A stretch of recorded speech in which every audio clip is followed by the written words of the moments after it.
ये अपने पास setup number 14 है। स्टार्ट करेंगे। कौन कौन?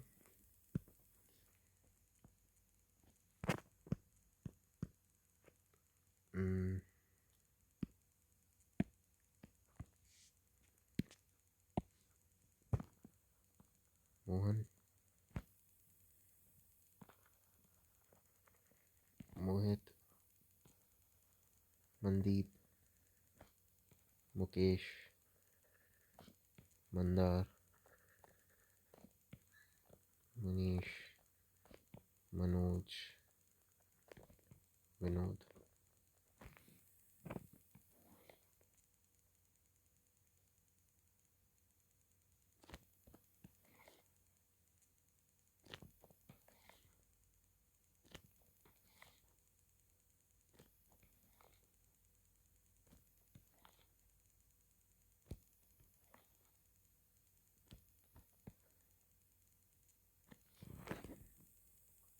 अब the actual cost of these items were 30, 40, 50, 60, 70, 80, 90 or 100. But when these friends went on payment page and made payment, the amount deducted was 50, 60, 70, 90, 100 and 110. In any order due to high demand of food, it means same amount might be deducted from more than one friend's bank account. It was possible in that.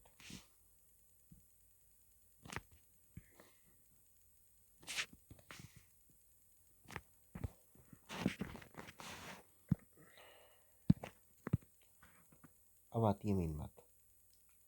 The price of no item was increased by 20 due to high demand. Mohit's bank account had been debited by a highest possible number. Mohit's bank account had been debited by a highest possible number among them. तो मतलब highest possible number क्या है? And he had ordered veg thali. Mohit ने order की veg थाली। Highest possible number है 110, तो 110 cut गया यहाँ से। एंड एक्चुअल प्राइस था 90। 110 यहाँ से कटा, 90 यहाँ से कटा। अब the amount debited from Mukesh bank account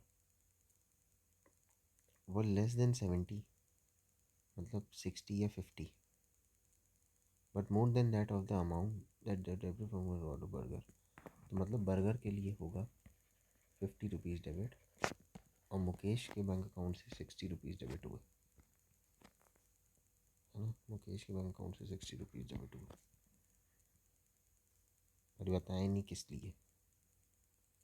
actual cost मलाई चाप का क्या था? 30 रुपये। मलाई चाप का एक्चुअल कॉस्ट था 30 रुपये, ठीक है। मलाई चाप का एक्चुअल कॉस्ट था 30 रुपये, ठीक है, कोई दिक्कत नहीं है। A friend whose bank account was debited by 50 rupees, हाँ, had ordered an item whose actual cost was more than that by a person whose account was debited by 60 rupees. देखो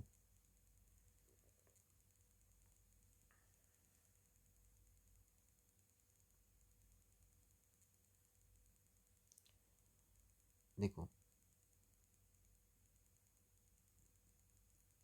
मेन बात क्या है? A friend whose bank account was debited by 50 rupees had ordered the item whose actual cost was more than that of the order by a person whose bank account was debited by 60 rupees. Both amount debited and actual cost was same for 4 food items. 4 food items के लिए amount debit और order वो same थे। तो देखो क्या क्या हो सकता है। देखो 30 40 तो होगा नहीं, 50 हो सकता है, 60 हो सकता है, 70 हो सकता है और 90 हो सकता है और 100 हो सकता है। यही 4 ऐसी चीज़ें जिनके वो सेम है।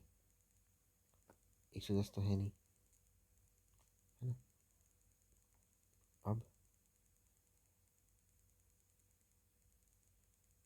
मनदीप्स account was debited by ₹100 who ordered kulcha.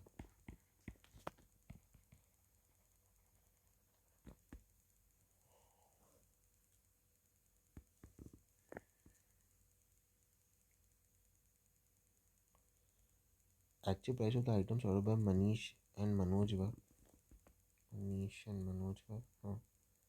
40 and 80, 40 and 80, तो 40 और 80 भी गए।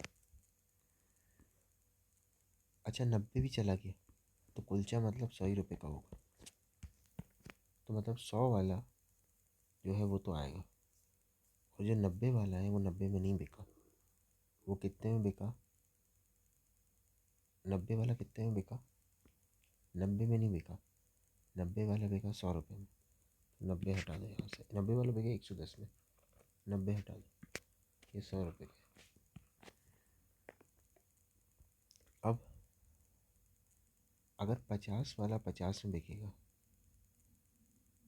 और 60 वाला, तो अब 50 60 70 ही है ना। और अगर कोई 30 वाला बिक रहा है तो वो 50 में बिकेगा, कोई 40 वाला बिक रहा है तो वो 50 या 60 में देगा।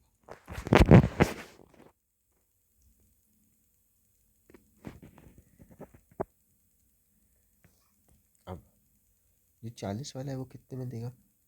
40 में तो दे नहीं सकता, या तो 50 में देगा या 60 में देगा, और 50 वाला 50 में देगा। 80 वाला या तो 90 रुपये में देगा या 100 रुपये में देगा, दो ही पॉसिबिलिटी है।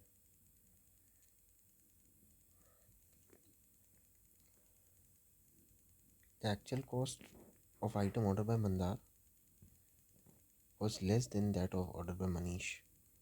एक्चुअल प्राइस मंदार ने 30 रुपये का सामान मंगाया, 30 भी गया, तो 30 40 50 बचा। अच्छा 50 तो बचा, 30 40 50 60 70 बचा, तो हाँ the actual cost of Mandar was less than that order by Manish. तो ये 40 में तो बेच नहीं सकते, इसको 50 में ही बेचना पड़ेगा। तो बैंक अकाउंट अब 50 के अलावा 50 50 का एक बनेगा, तो अगर एक 50 30 का बन गया है, एक 50 50 का और जगह घेर लेगा, है ना, और एक 70 70 की जगह घेर लेगा, तो 60 60 मतलब यही होगा। तो 30 40 अब एक 50 50 की जगह घेरेगा, और एक 70 70 की जगह घेरेगा, 70 में हो सकता है एक और हो, जैसे पर 70 में क्या आ सकता है, जो 40 है वो या तो हाँ। अब एक चीज़ जो यहाँ पे दी थी कि the a friend whose bank account was debited by 50 rupees had ordered an item whose actual cost was more than that of the item who debited by 60 rupees।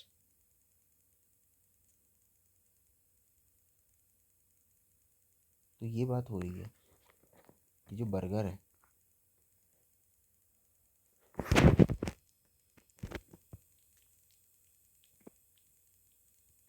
तो इसमें दो केस करने पड़ेंगे,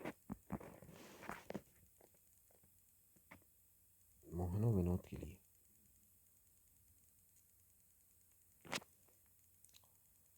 है ना। इसमें क्या कह रहे हैं कि जो 50 50 वाला है,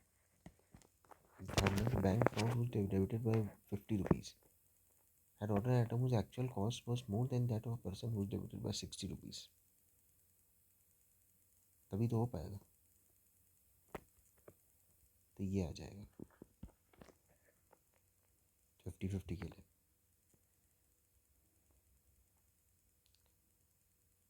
और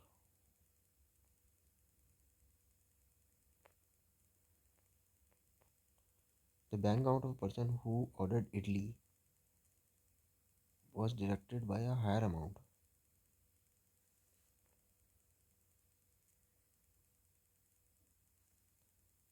मतलब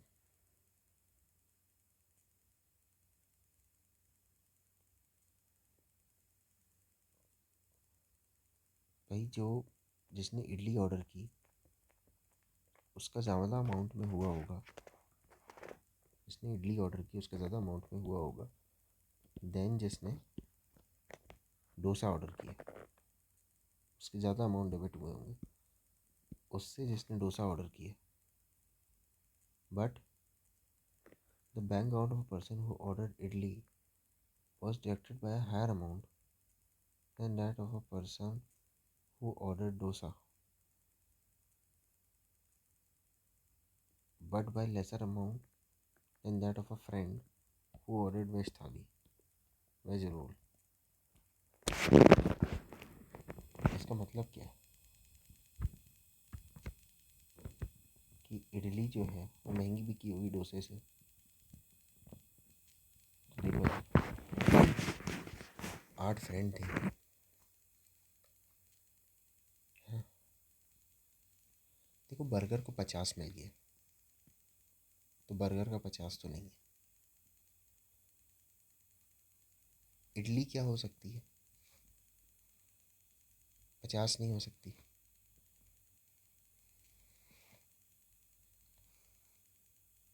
80 के बाद क्या आएगा, 1 मिनट, हाँ, यहाँ कहीं 90 नहीं आया ना, और 70 में बिकेगा तो 70 में ही बेचना पड़ेगा, तो यहाँ 90 आ जाएगा। तो एक जगह वेज बर्गर आएगा और मलाई चाप 30 की थी ना, यहाँ तो मलाई चाप आ गई। अच्छा, अब मोहन और विनोद जो है ना, उसकी जगह लिख दो, यहाँ कोई भी आ सकता है, कोई फ़र्क नहीं पड़ेगा, इसको इग्नोर करो इस चीज़ को, और किसी भी एक जगह लिख दो कि भाई बर्गर है यहाँ 50-50 का।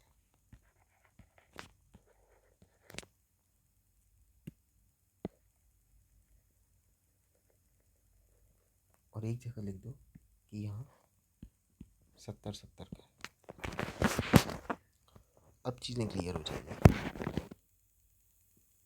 कि जो डोसा है, अपने पास कितनी वैल्यू बची, 60, 60, 90 और 70, तो इसमें 3 वैल्यू चाहिए, तो क्या लेंगे, 60, 70 और 90, 60, 70 और 90, तो मतलब 70 और 90 में तो आ जाएगी इडली और वेज रोल। अब बचा 60, तो 60 में आ जाएगा या तो डोसा या बचा हुआ बेबी कॉर्न, या फिर बेबी कॉर्न और बचा हुआ डोसा। कितनी देर में सेट हो गया, 13 मिनट में। एक्चुअल प्राइस डोसे का, खैर आपको सेट समझने में टाइम लगेगा, मैं तो सेट समझ गया हूँ। एक्चुअल प्राइस क्या है डोसे का, 60 रुपये। 60 रुपये